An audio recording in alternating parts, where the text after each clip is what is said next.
All right, guys, welcome to day 14 of training to qualify for Tokyo 2025.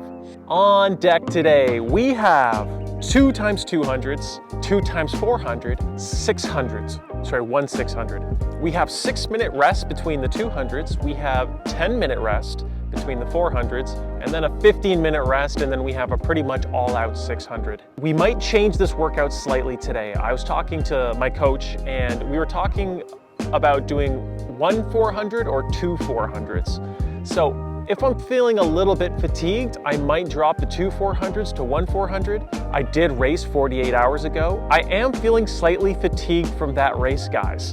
Even though it wasn't too fast, it was a season opener and it did take quite a bit out of me. I was more tired yesterday. Today I'm feeling quite a bit better, but we're just gonna do this workout as just pretty much as best as we can. Not really focus on the paces, although ideally we would like to hit like 24 point on these 200s. For at least half of these reps, we're going to start from a standing start.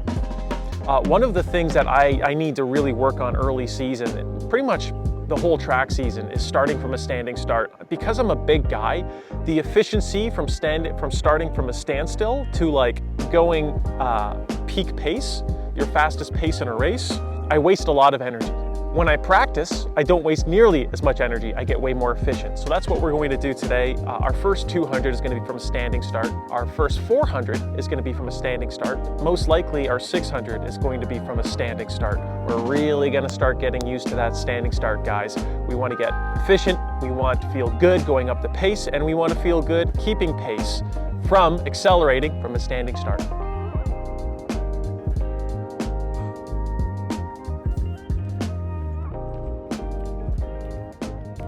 All right, boys, we're just gonna get right into it today. So, wish me luck.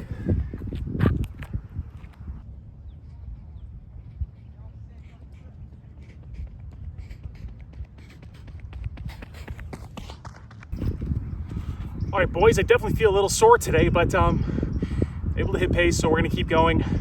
I think I hear thunder in the background, so I'm gonna just keep going here.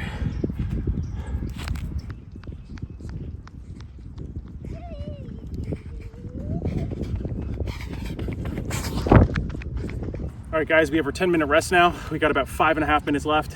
I want to partake in some rocket fuel and then on to the 400.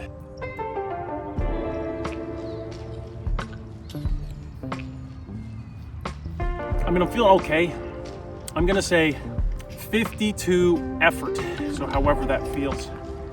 That's a 51. It's like, oh my gosh, that's awesome. That's a 54. That's fine with me too.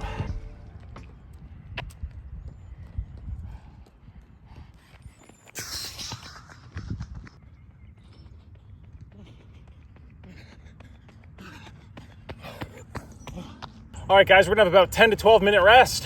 And I think we're just gonna do a 6. That race did take a little bit more out of me than I thought it was gonna take, which is strange, but I think it's not really strange. It's just, I thought it wouldn't take as much out of me as it did. Again, it was the first race of the season, so not too bummed out about it anymore, especially with today feeling and performing like I am.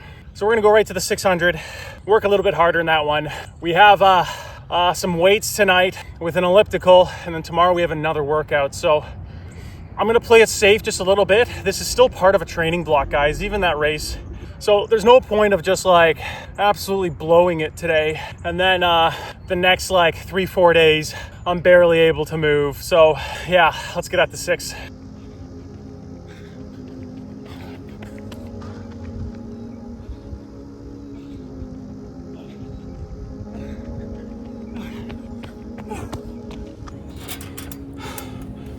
All right, guys, we're done. I'm glad we skipped the 400. After about like 8 minutes rest between my 400 and 600, I felt like I was going to puke, but I didn't. I just knew I had to get through the 600. About like 180 to go. I started tying up a little bit in the 6. So I was just really focusing on driving down. But for me, more importantly, like at least right now, lifting up without straightening my back to like a banana back, as I say. that's my habit when I'm tired, is like when I want to start lifting my knees up a little bit more, I start going upright like this, and then I almost like stall completely. We really focus just on driving down, lifting that last 180. I don't know how pretty my upper body looked because I wasn't focusing on that at all, but I was just trying to keep the turnover strong and everything to do with my legs as efficient as possible. And I felt like I did that. I think I saw 57 point, I don't know the decimals, 57 point at the 400, and we ran 126. And the way I was feeling, I thought it was gonna be tough to break 30 the last 200, and I did, and I think I did it handedly. So everything is going in the right direction. And guys, when I hit workouts like this, I try to forget about everything that's happened to me in the last little bit. I try to start every day with a fresh slate. It's important to have a little bit of fortitude in your running.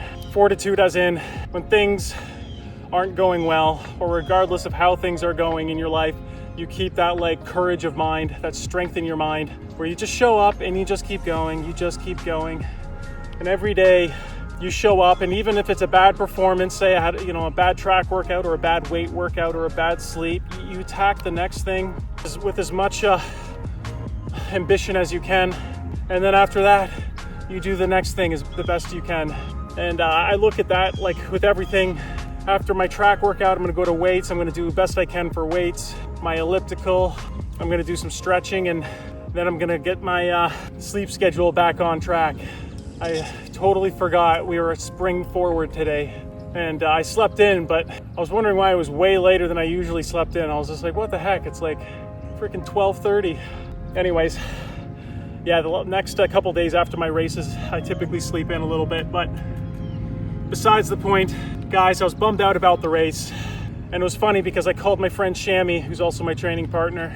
I was just talking about it with him, and it's funny, he was saying the exact same stuff that I say to him, because at the moment, if you don't do the absolute best you can in your race, or the best you think you can do, you get emotional no matter what. You say like, this is crap, everything's going wrong, this is bad, that's bad, well, I should have done this. And I didn't escape that either. After that, I was just a bit bummed out. I got over it pretty quick though. Yeah, it's good to take a step back. It's good to have people around you that support you, no matter what. Too much in track and field. A lot of guys kind of look at each other as like rivals and things like that. But at the end of the day, we're all showing up to the same track meets. We should all get along to a certain extent, and it's good to have that group of people around you. So, with that said, guys, if you're watching this, whatever you do next, do it the best you can, even if it's bad, even if your whole life has been a shit show the past hour, 12 hours, 24 hours last week.